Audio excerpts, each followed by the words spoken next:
अरशे बाद सुकून भरी रात। डियर लिसनर, कल आपने सुना कि सानवी की मॉम ने सानवी को गोद लिया है और ये बात वो सानवी को बताती हैं, जिसे सुनकर सानवी थोड़ा हैरान हो जाती है।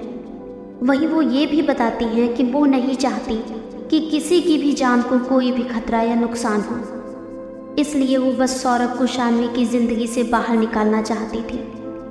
सानवी की मॉम ने ये भी बताया कि उन्हें नर्स या बाकी चीज़ों के बारे में कुछ नहीं पता।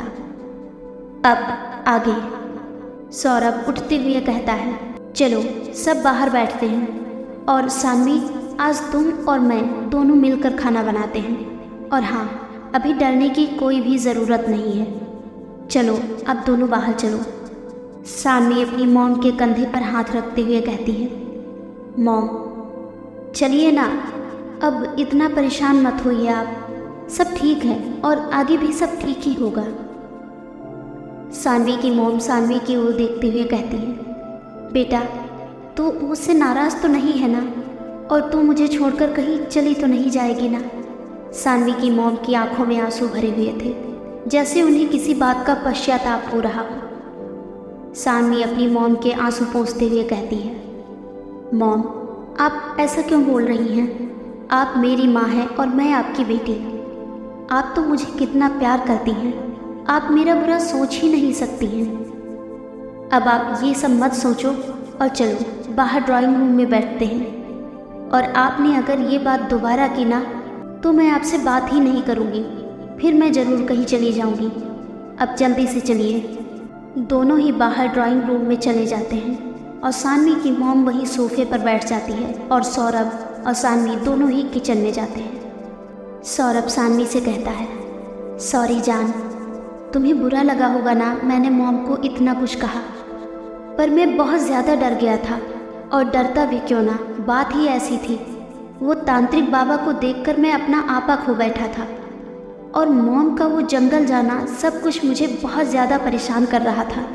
सानवी सौरभ की बात को बीच में ही काटते हुए बोलती है, अब बात ख़त्म करो ना, मॉम ने सब बता तो दिया ही है, उनकी फ़िक्र भी तो जायज़ ही थी ना। कोई भी इस बात से घबरा जाएगा कि उनके बच्चे की जान खतरे में है। वो बस मेरी सेफ्टी के लिए सब कर रही थी। कुछ रुक कर सानवी पूछती है, लेकिन ये नर्स का क्या चक्कर है? सौरभ एक प्याज उठाते हुए सानवी को सारी बातें बताता है।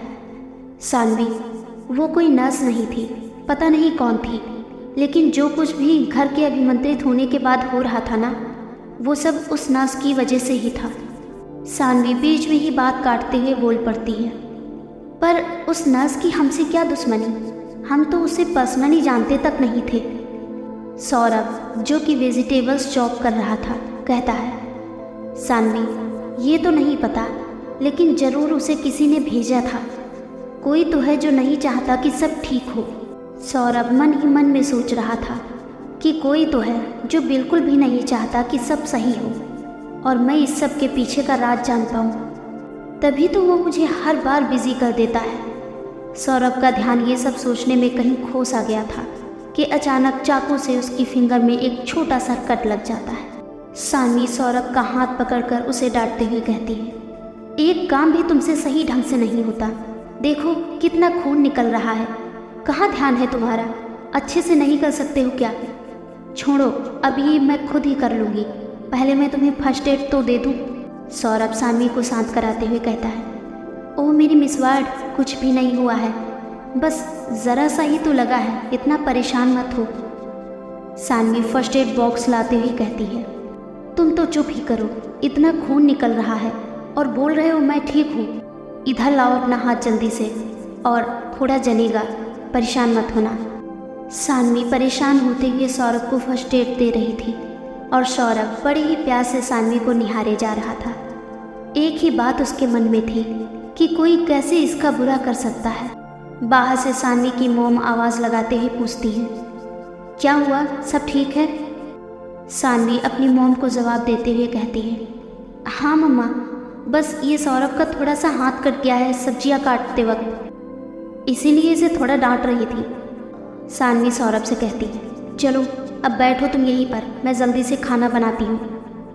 आए बड़े सेफ, खाना हम बनाते हैं कहा और उंगली काट कर बैठ गए। इतना सुनते ही सौरभ को हंसी आ जाती है और शान्वी भी उसके साथ ही हंसने लगती है। काफ़ी समय बाद सौरभ ने शान्वी के चेहरे में खुशी और होठों पर हंसी देखी थी। सौरभ बस ये लम्हे वहीं रोक लेना चाहता था। ऐसा लग रहा था जैसे अब सब कुछ नॉर्मल था। शान्वी फटाफट खाना रेडी करती है और तीनों साथ बैठकर सुकून से डिनर करते हैं। शान्वी चारों ओर देखकर कहती है, आज बहुत दिनों बाद ऐसा फील हो रहा है जैसे बहुत आराम है। घर जैसे काटने को आता था। हर समय ये फील होता था जैसे कोई आसपास है। सौरभ शान्वी से कहता है, इस घर में अब सब सही ही होगा, बस कोई गलत इंसान ना आए। शान्वी की मॉम सौरभ की बातों को सुनने के बाद बोलती है, गलत इंसान मतलब? सौरभ कहता है, गलत इंसान मतलब मम्मा कोई नॉन ही है जिसने ये सब किया और हम नहीं जानते कि वो कौन है। और अगर वो यहाँ आता है या हम में से किसी से भी बात करता है तो शायद फिर से कुछ गड़बड़ हो सकती है। शान्वी बीच में ही सौरभ को रोकते हुए कहती है, अभी आज ये सब बातें मत करो प्लीज़। कितना पॉजिटिव है सब। अभी खाना भी हो गया है, अब ये सब समेटते हैं, कुछ देर बातें करते हैं फिर सोते हैं, क्योंकि पता नहीं क्यों मैं बहुत थकी हुई हूँ। सौरभ सब बर्तन आगे से हटाते हुए कहता है, अब कोई ज़रूरत नहीं कुछ करने की, चुपचाप सो जाओ अब सब। मैं बस ये किचन में रख कर आता हूँ, कल सुबह करेंगे ये सब। और शान्वी एंड मम्मा, अब जब तक सब ठीक नहीं हो जाता मेड नहीं आएगी। शान्वी कहती है, आई कैन अंडरस्टैंड सौरभ, चलो अब फटाफट हटाओ और सोने जाओ। दोनों मिलकर सारे बर्तन अंदर रखते हैं और फिर सौरभ शान्वी को और उसकी मॉम को वो भभूत लगाता है जो गुरुजी ने दी थी और उनके मौनी अर्थात रक्षा धागा बांधता है। नर्स का राज अब तक नहीं खुला। आखिर कौन होगा इन सब के पीछे और क्या होगा सौरभ का अगला कदम? और हमारी कहानी का ये नया ट्विस्ट जानने के लिए बने रहिए हमारे साथ और सुनते रहिए ये प्यारी सी कहानी।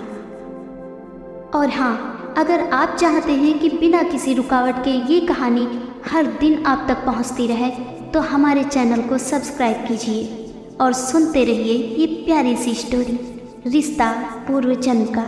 धन्यवाद।